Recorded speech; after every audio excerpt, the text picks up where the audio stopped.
Donc, on va travailler avec trois images et on va voir les masques dans Illustrator, une partie des masques, parce que voilà, on va voir les masques tels qu'ils existent depuis très très longtemps dans Illustrator.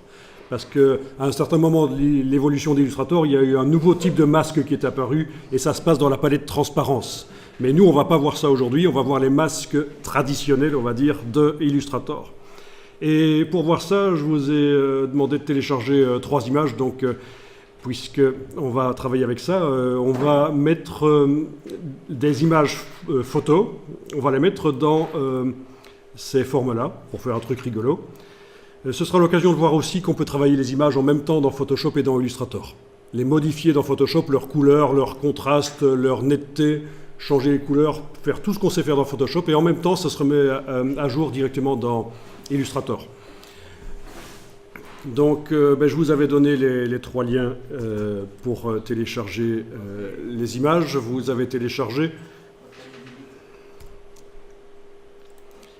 Je vais les enregistrer dans le dossier pour aujourd'hui.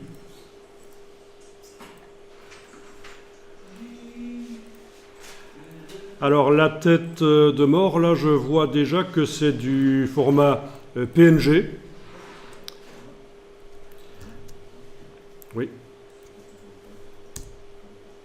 C'est du PNG. Donc, c'est du PNG, c'est-à-dire c'est un format qui peut éventuellement avoir de la transparence. Et quand je le vois ici dans les résultats Google, puisque j'ai cherché par les résultats Google et j'ai cherché des images avec des droits d'utilisation, autorisés d'ailleurs, hein, je vois déjà que cette partie-là, c'est de la transparence. En fait, autour de l'image, c'est de la transparence. Quand c'est montré comme ça en gris clair, ça veut dire que c'est de la transparence. Mais malheureusement, Illustrator ne tient pas compte de la transparence qui sont dans les images. Enfin, on va voir. Donc, vous avez lancé Illustrator. Voilà. Je vais me débarrasser de toutes les palettes qui sont à droite avec majuscule tabulation. Voilà, je me débarrasse des palettes qui sont à droite, majuscule tabulation. Donc, pas la touche Caps Lock, hein, la touche Shift et la touche Tab. Et ça se permet de faire apparaître ou de faire disparaître les palettes qui sont à droite. Comme ça, ça nettoie un peu l'écran.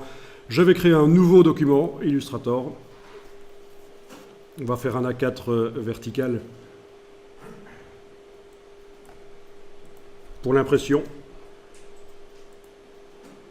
Mais on va le faire en RVB. Donc dans la boîte nouveau document, format A4,